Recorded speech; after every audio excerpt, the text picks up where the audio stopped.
Blackwood, a Gotheim Tale. Written by Clyde Davis. Narration and sound design by Schiffer.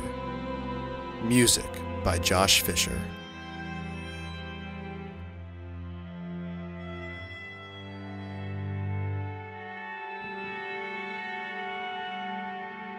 Episode 3, Dark Omens.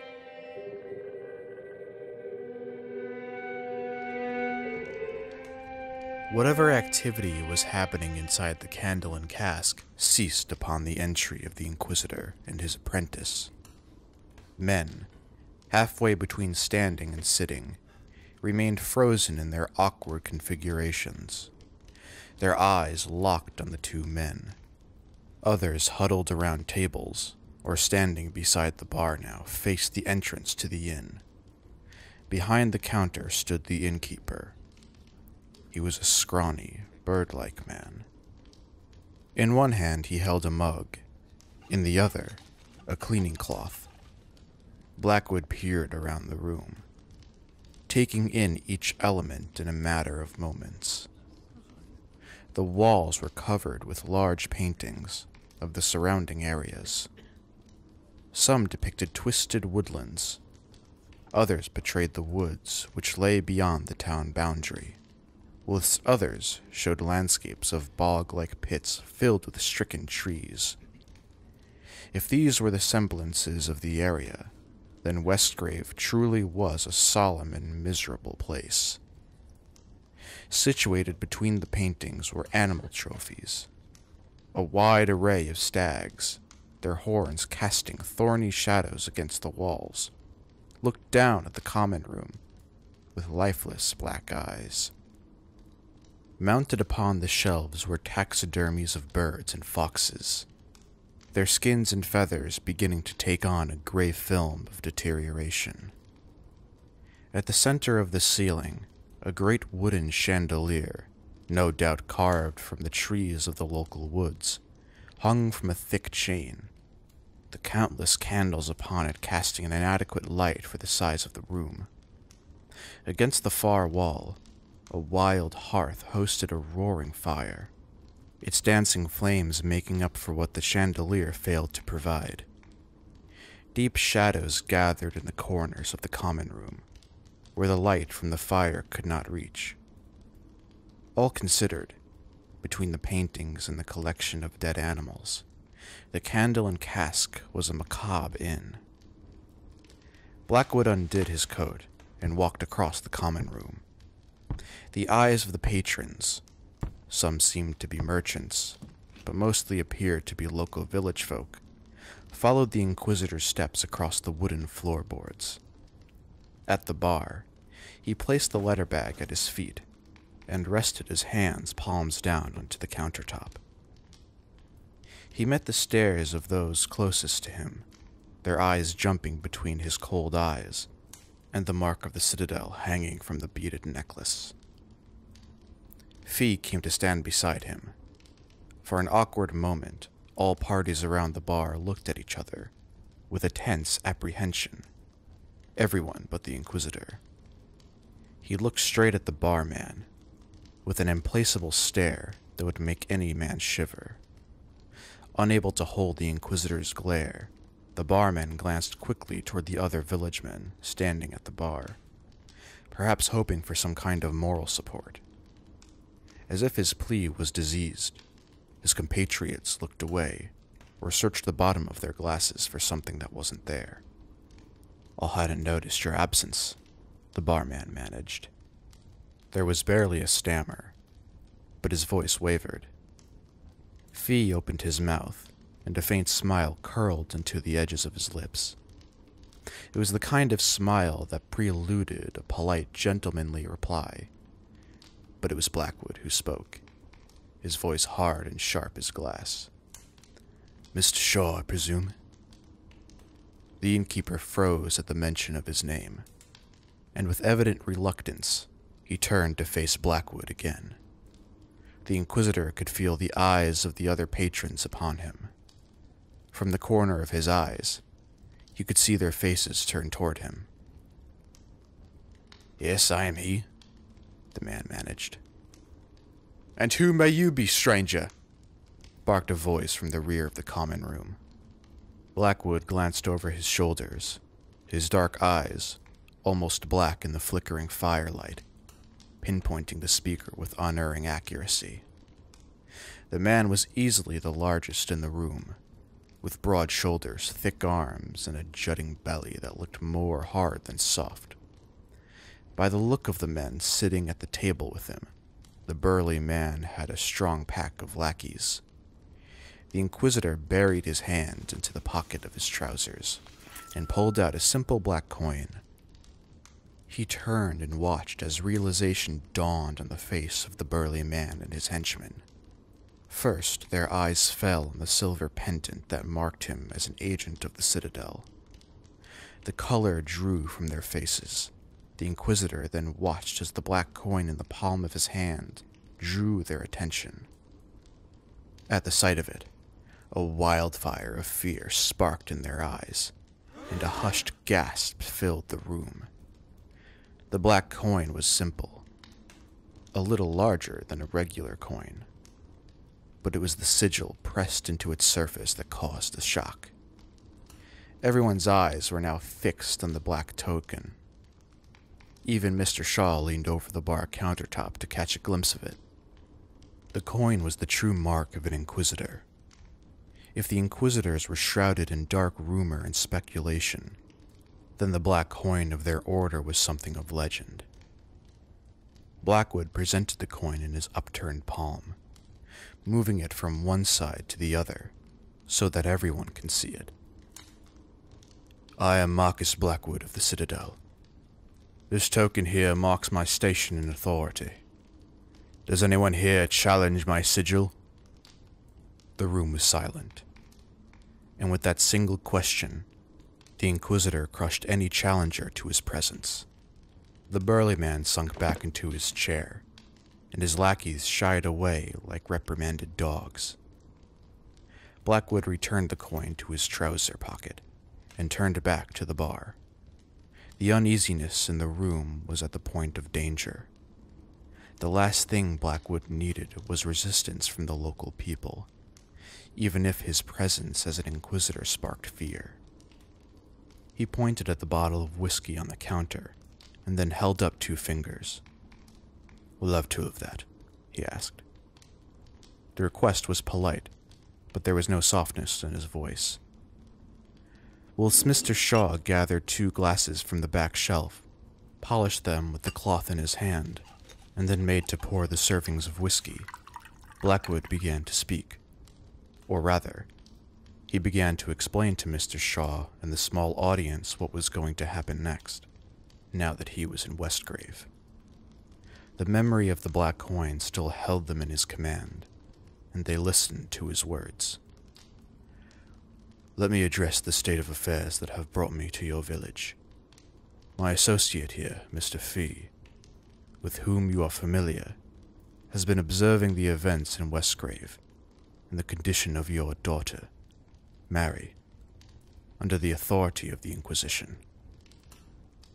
At the mention of the last word, Mr. Shaw's hand trembled, and a spout of whiskey spilled over the rim of one of the glasses and onto the counter. Blackwood paused for a moment and allowed Mr. Shaw to steady his hand. My presence here has been deemed worthy by the declaration of Fela Santa Peculum, and as such, I exercise the rights of an Inquisitor. Your daughter, Mary, has come under the influence of some force unexplainable in the realms of men. I am here to investigate malfeasance in the presence of the old ways. To act against me is to act against the Citadel. To interfere is to stand against the will of the Silver Throne. Blackwood's voice filled every space in the hushed room, and the air stirred, as if his words possessed some power in themselves. His eyes, as black as the charred wood in the fireplace, imposed the power of the Inquisition, and everyone in the room shrank before him. Until my investigation is done, the village of Westgrave is under my custody. No one is beyond suspicion. If the room was silent before, the blanket of quiet that pressed over it now was oppressive. A blank state of comprehension had come over Mr. Shaw as he tried to reconcile the presence of the Inquisitor with the fate of his daughter, who would be the focus of the Inquisitor's scrutiny. Fear mingled with worry, and tears began to arise over the lips of his eyelids. No one else stirred. Even the fire burning in the hearth seemed to have lost its comforting warmth. The shadows at the far corners of the room deepened. Blackwood tapped his finger on the counter. For now, I would have those 2 whiskeys, and my associate and I will retire to the table by the fire. We have many things to discuss, and wouldn't wish to be disturbed. Is that understood? Mr. Shaw pushed the glasses toward the Inquisitor and his apprentice, and managed a respectable reply. Of course, Master Blackwood. And in the meantime, I would like a room to be prepared for myself here, with a candle and cask. Very well, stammered Mr. Shaw. Blackwood gripped one of the glasses of whiskey and looked at the glow of the amber liquor. When the time comes to examine your daughter, Mr. Shaw, I expect to receive your full cooperation. Is that understood? The Inquisitor's voice was sharp and cold now. Mr. Shaw struggled against the turmoil of being a father. The fate of his daughter seemed doomed in every respect. An Inquisition would not show mercy, and yet he hoped the Inquisitor may, even if Mary was a helpless victim in all of this. Those touched by the old ways never came out of it unscathed, especially with an Inquisitor's involvement. The instinct to protect his daughter was overwhelming. On the one hand, she would be taken by the old ways, and on the other, she would either be taken or punished by the Inquisition.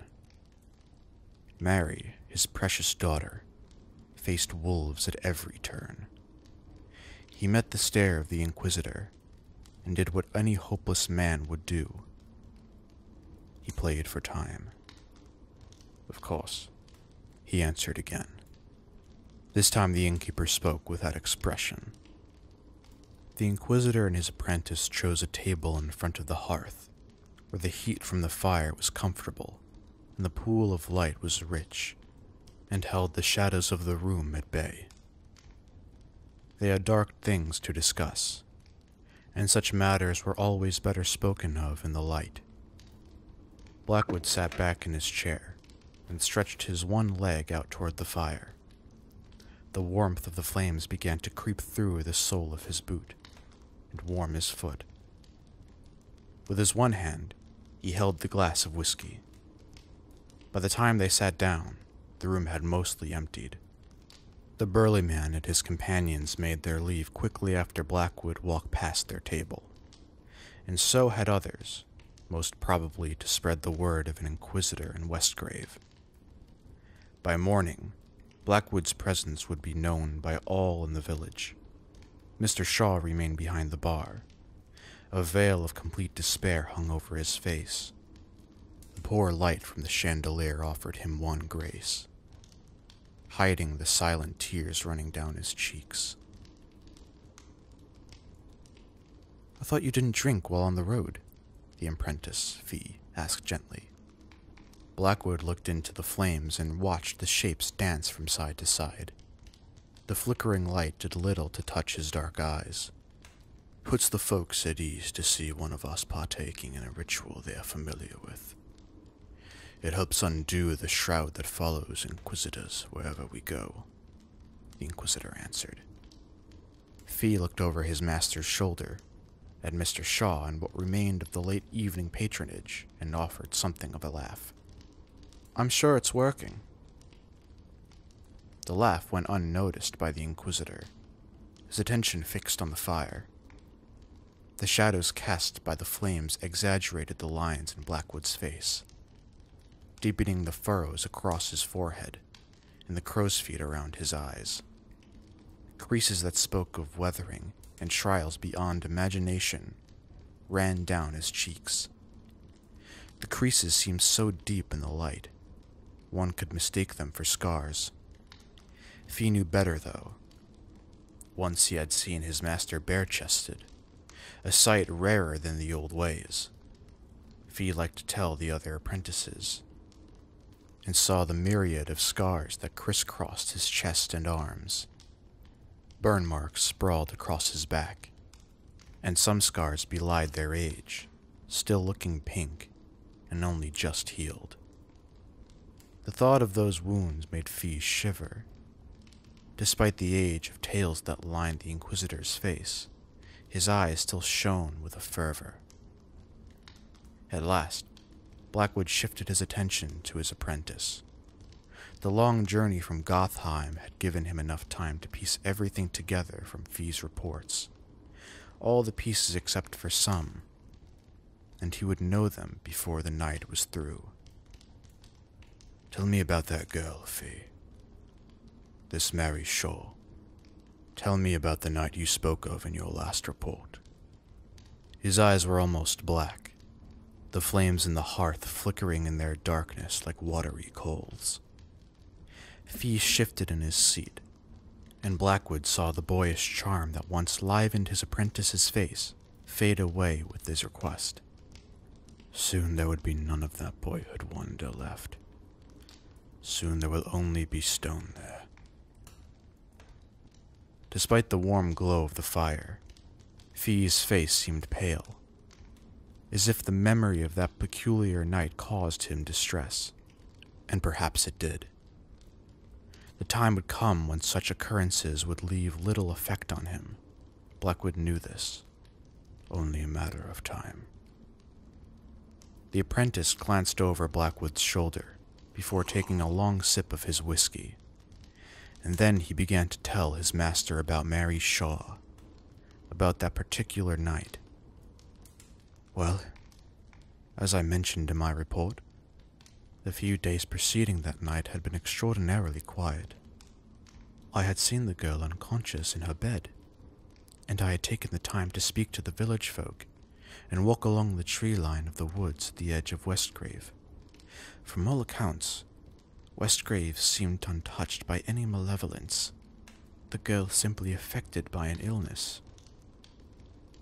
As for the rumors of the lady in the wood, none of the village folk seemed to know what I was talking about, and the children would not speak to me. They appeared to be just that, rumors emerging out of local folklore, or the imagination of children. On the night of the incident, I was sitting there. Fee pointed at a table across the room by the door. And considering all these elements, Westgrave was just another false trail. Fee paused and took another sip of whiskey. Trepidation filled his eyes, but he continued. As I mentioned in my letter, I made the decision to leave Westgrave, and with that as my resolution, I made my way to my room upstairs to prepare for my departure. That was when I saw Mary Shaw in the darkness of the passageway. The girl stood naked before the door to her room, her body beginning to take on the shape of a woman, the light from the candles in her room illuminating the curves and lines of her developing breasts. Startled by the silhouette of the girl at the end of the hall, Fee stood frozen for a moment. You could feel the embarrassment heat his cheeks as he looked at her bare form, and his heart froze in the cold grasp of fright. There was something wrong. Whatever it was hidden from sight, but he could sense it. His training at the Citadel focused on the heightening of the senses to pick up such things, and although he could not identify the unearthly aura which gnawed at him, he could feel it permeate from the girl at the end of the passage. Without a second thought, he moved to the side of the landing and pressed his body against the wall. From his hiding spot, Fee peered around the corner and looked at the girl. She had begun to move down the passage, her bare feet making no sound against the carpeted floor. The touch of light from her bedroom left her body, but in the darkness of the hall, her pale skin was clear to see. So were her ghostly eyes that looked out from her expressionless face. Those eyes, white and unnatural, seemed to look beyond the hallway, beyond the inn, and into a world that the living could not see. As Mary Shaw approached, Fee could feel the grip of fear tighten its fingers around his heart. The sense that something was terribly wrong grew stronger. It was abhorrent. It was malicious. A strange smell filled the passage ahead of Mary Shaw's approach, the smell of an open grave. It conjured thoughts of bone and curdled flesh, night crawlers and dank soil. Fee stifled his reflex to throw up and lifted his handkerchief to his nose. Mary seemed to glide past where he hid, as if she were being ushered by an unseen presence, his presence going unnoticed. The smell of rot deepened. Mary passed so close to where he was pressed against the wall that if he so wished, Fee could stretch out his arm and put his hand on her shoulder. Paralysis had him completely, though, and all he could do was watch the girl pass by him. As she did, Fee did not feel the presence of a young girl, but something more ancient and conniving. He watched as Mary made her way down the stairs to the common room. The screams from the patrons below, and what were bewildered outbursts from her father, broke the hold of fear over Fee. He scrambled down the stairs, following in the wake of the fetid stink, and watched as Mary moved to the center of the room with her arms stretched out to either side. Her long black hair fell to the small of her back, and it caught the light from the fire in the hearth. Patrons covered their noses in disgust. Women looked for solace in the arms of their men, and the men stared with an awful mixture of abashment, appreciation, and fear. Mary turned slowly, taking in each person with those lifeless marble-like eyes, as if she were acknowledging her court. Stretching beyond anatomical possibility, Mary's mouth opened wide, her jaw creaking beneath the strain, and the corners of her mouth splitting ever so slightly, so that thin rivulets of blood began to run down either side of her chin. From the gaping maw of darkness, which was once the mouth of a child, a voice began to speak. Its words were old and smelt like dust, and sounded like dry leaves scraping over roughened ground.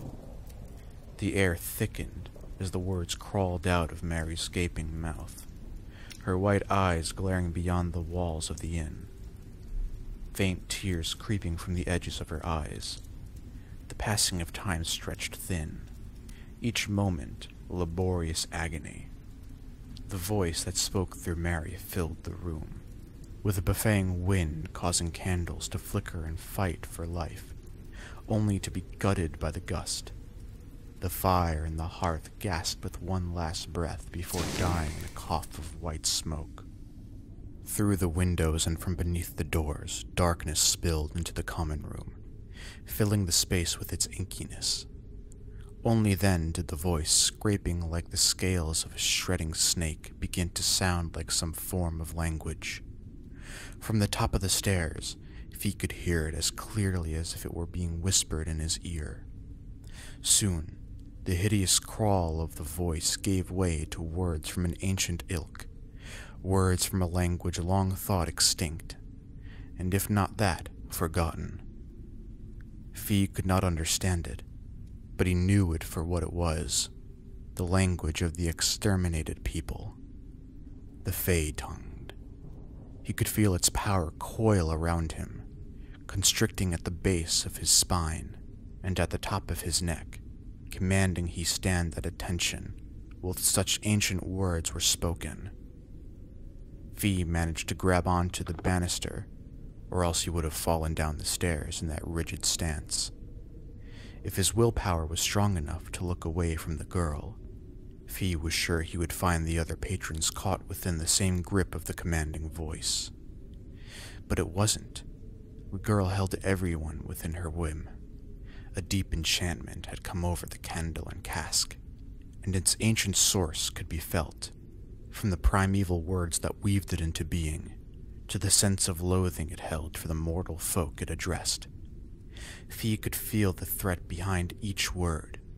Dread settled over him, cleaning the sweat running down his back.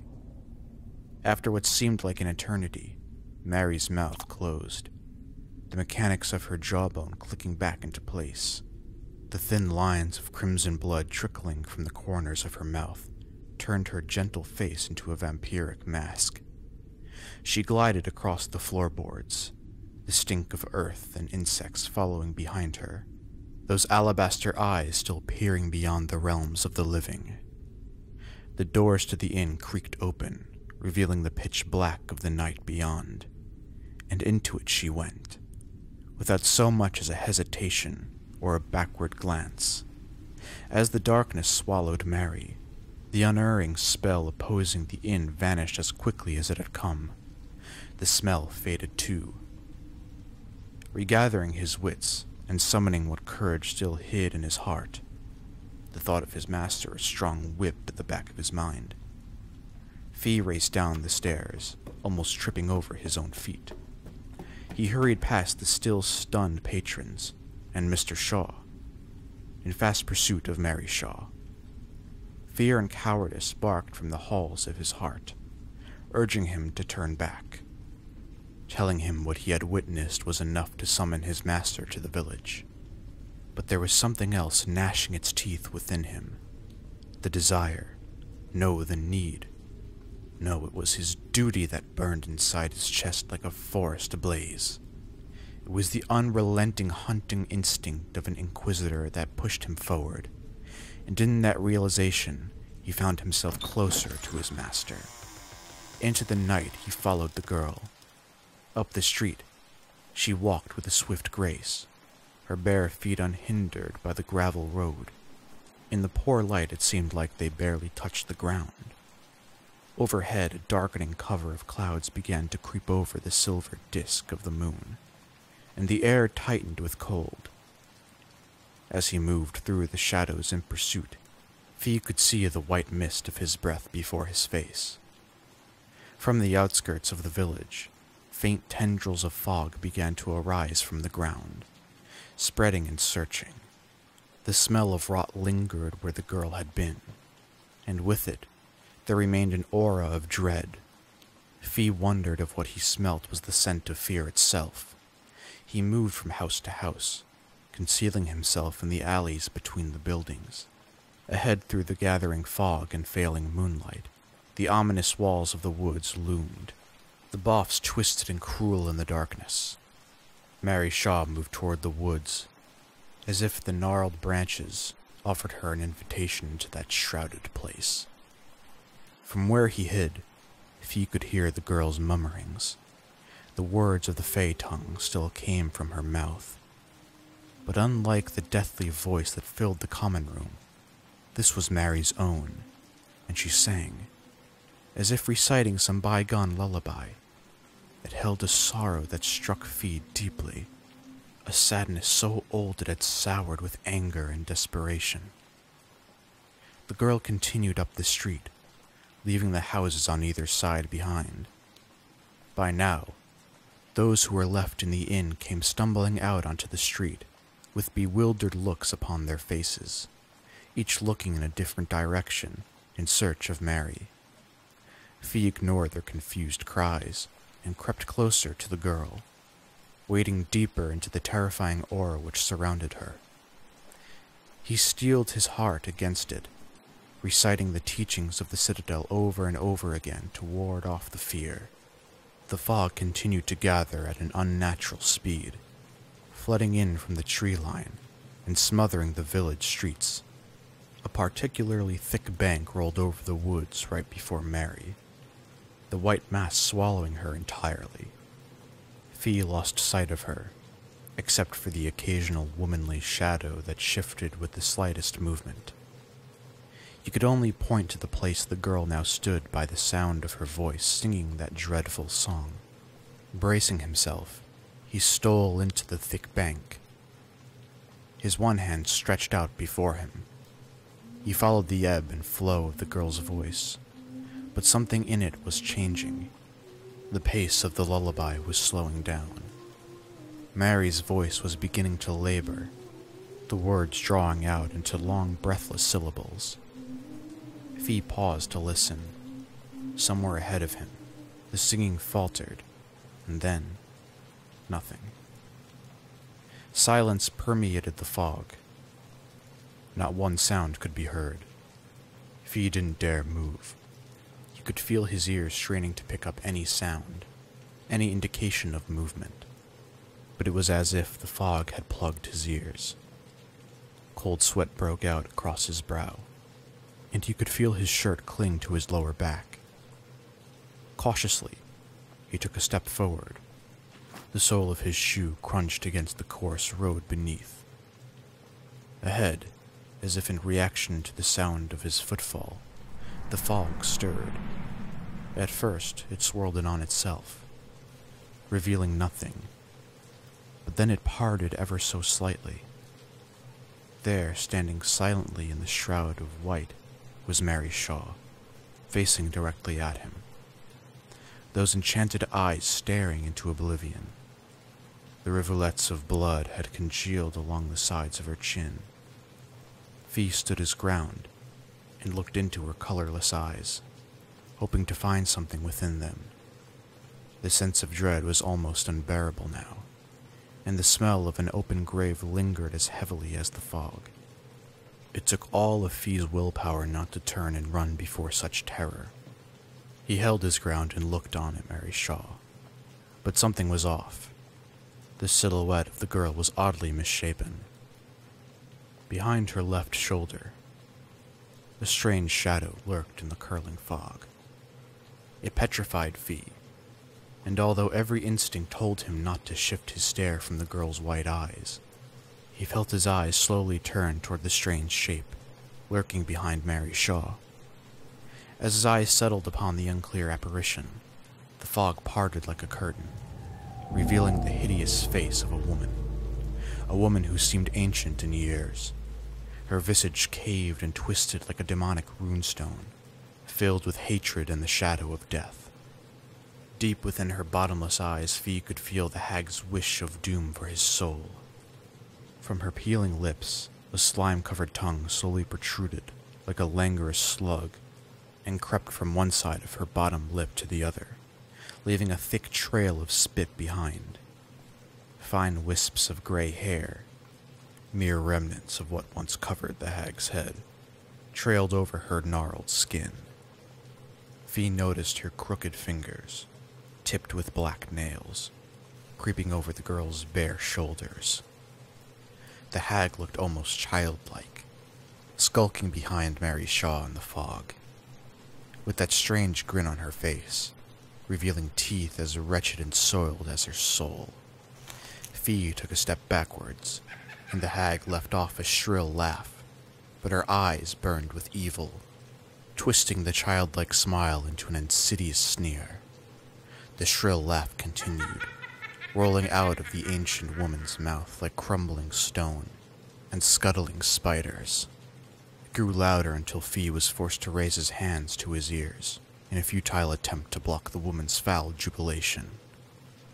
The laughter continued, and from behind those high-pitched cries of malicious ecstasy, the same voice from the common room came crawling out, like rattling leaves through winter branches. The horrible voice hissed. The breath of it was foul, and the smell of decay and disturbed earth was suffocating. It smelt like the dens of the resurrectionists. The 3 words drove a stake cold as ice deep into Fee's heart, and the hag was overcome with another fit of laughter. Her eyes flashed with the pleasure of his fear. The The hag hissed again, her crooked fingers strengthening their grip around Mary Shaw's shoulders. Fee took a step backward, and the hag's eyes glared at him one last time. The pleasure from those abyssal orbs was gone. The laughter ceased. The childish expression on her hideous face vanished into the cruel lines that creased her face. A voice soft but cruel whispered in his ear from over his shoulder. Run! The word startled Fee, and he turned on his heels and ran back down the road, his boots scraping against the gravel and stones. Behind him, he could still hear the voice of the witch whisper in his ear.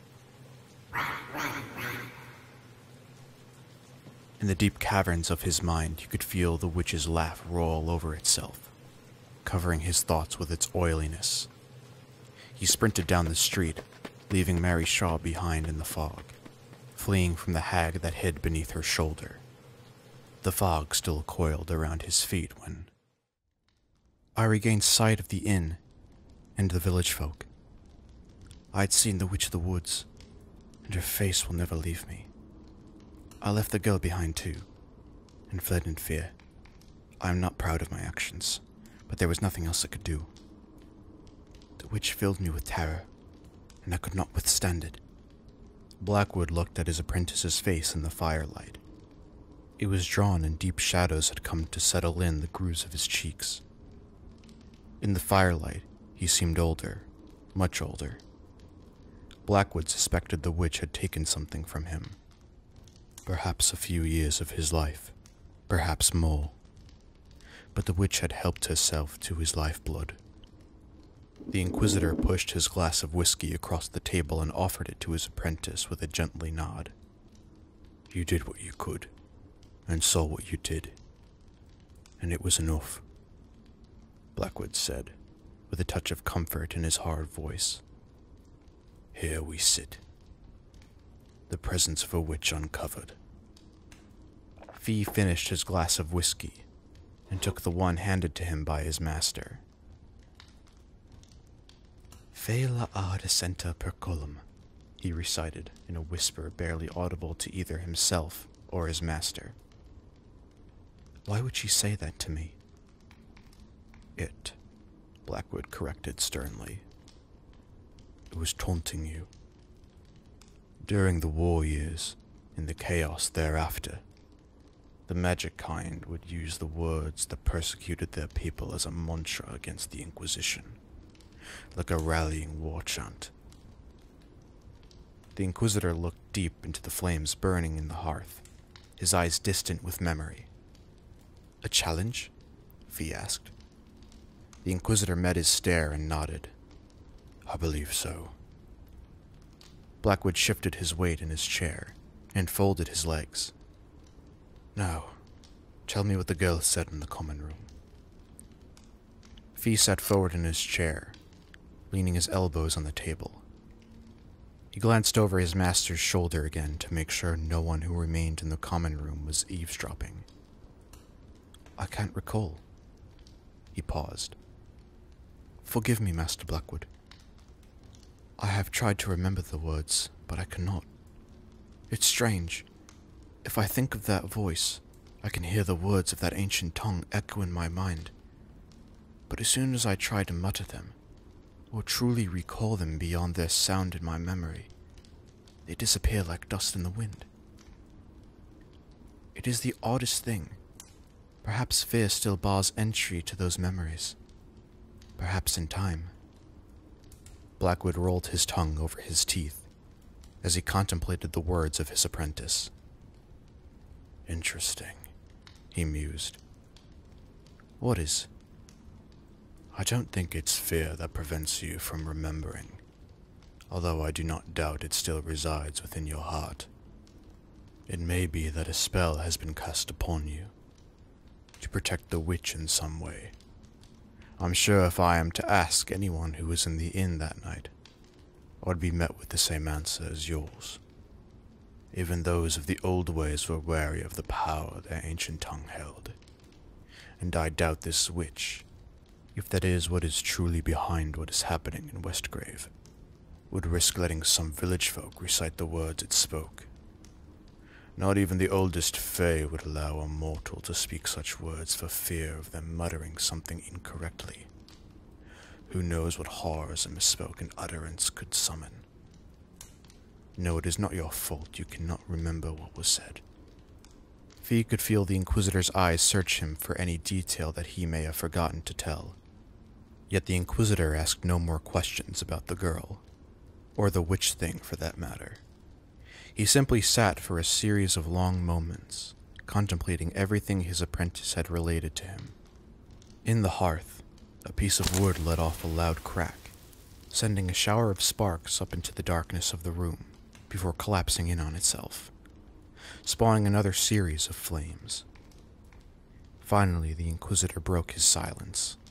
The question was there in his voice, but it was never asked.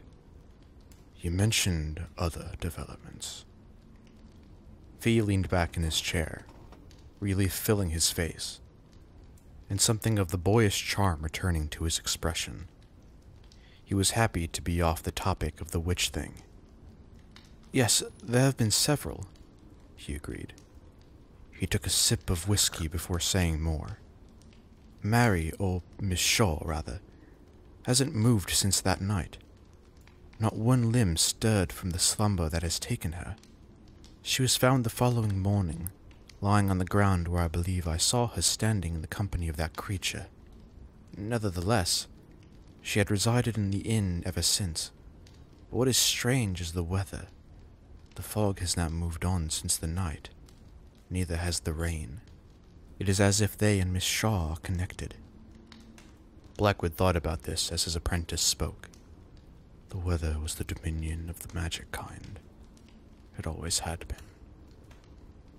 Even stranger still, a man came into Westgrave not 2 days ago. A traveller from the Helendal, making his way to Stone Harbor. Much like others heading west along the great coastal road.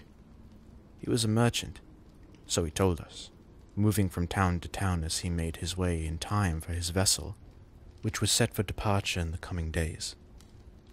But for my judgment, I put the man closer to a snake oil salesman than a merchant. I maintained my distance from the man when he arrived in Westgrave, allowing the nervous village folk to consume most of his time. You see, they were so desperate to hear of broader events, searching, I suppose, for some hope that their situation was not entirely hopeless, or to find some comfort at least that Miss Shaw's fate was not completely doomed. Upon hearing about Miss Shaw's condition, this medicine man proclaimed to have come across cases along his winding route of the coastal road. In fact, he claimed that the last few villages had all been stricken by the same odd occurrence, except that all the girls affected by the ailment were now missing. He named the villages Heswind, Gorin, and Kem, all three no more than a day's ride from Westgrave. In each case, the snake oil salesman claimed there had been a girl, just coming of age, who had allegedly been struck by an odd sleeping sickness, interrupted by bouts of sleepwalking. He went on to air his sympathies for those towns, stating if only he had been there earlier to sell his tonics, then perhaps the missing girls would still be safe in their homes. You can only imagine the business the man made off the back of that. He barely hesitated to exploit the situation of the Shaws to the people of Westgrave. He nearly sold his entire cache of tonics, and now I can only assume every child in Westgrave has been given a tablespoon of perfumed oils. The hilarity of it. Stranger in the night to herald the thorn, Blackwood murmured. Fee frowned. The ashen look returned to his face. A peddler's dark omens to awaken the spear, Blackwood whispered. Surely you can't believe any of this has to do anything with that old poem. Fee protested, his voice filled with incredulity. The texts of the Inquisition do not contain poems of no importance, Fee, he said sternly. The Inquisitor's face was expressionless, but his eyes bore the ferocity that set him apart as a wolf amongst men. His voice was harsh, and the rebuke set his young apprentice aback.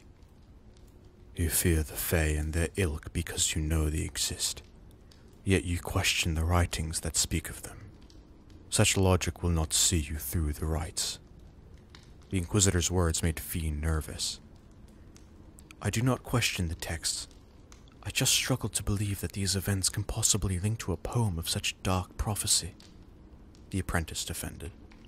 Blackwood leaned forward, the shadows of the fires causing mischief among those weathered lines on his face. How many thousands were lost in the first years of the war because we simply could not bring ourselves to accept the impossible? How many innocents did we lose because we would not acknowledge the simple origins of unbelievable power? The Fae are otherworldly. Their schemes are not brought to fruition by grand plots. They deal in threads, weaving them slowly together until the time is right to strike. No, Fee. Annihilation is sown from the humblest seeds. Do not underestimate what small turn of events can bring about prophecy. Fee nodded in acquiescence. He completed the poem to acknowledge the Inquisitor's point. And a messenger to mark the time of the claw. Blackwood could not help but think of the fallen priest, the Scarlin, at the station in Gotheim. A messenger to mark the time. He pushed the thought away and turned back his attention to the matters at hand. The night is growing old, and I would like to see Miss Shaw before retiring. About these other 3 villages. I assume you've spent the last few days productively and investigated the snake oil salesman claims. I have, and despite the man's devious sales techniques, what he said of Heswin, Gorn, and Kem is true. A girl has gone missing from each village. Let me just say that the people of those places weren't open to a stranger's prying questions, but I managed to acquire the details of each disappearance. There are slight differences between each girl, but the gist is the same. Each girl was taken by a sleeping sickness, as the salesman would diagnose it, and each one displayed strange bouts of behavior before disappearing. Blackwood nodded as he listened to Fee speak. The final piece of the case of Mary Shaw were beginning to fall into place in his mind. An evident pattern could be accounted for in the area. His apprentice had declared the presence of the Fae, and even claimed to have seen one. He had even heard the ancient tongue of the old ways. The only thing remaining was for an Inquisitor to get to work, and uncover the truth of what was happening in Westgrave. You've done well, Fee, the Inquisitor said plainly. I couldn't have asked for a more thorough investigation to be done on my behalf. He pushed his chair back, its wooden legs scratching against the floorboards, and stood to face the fire one last time. But now it's time to pay Miss Shaw a visit.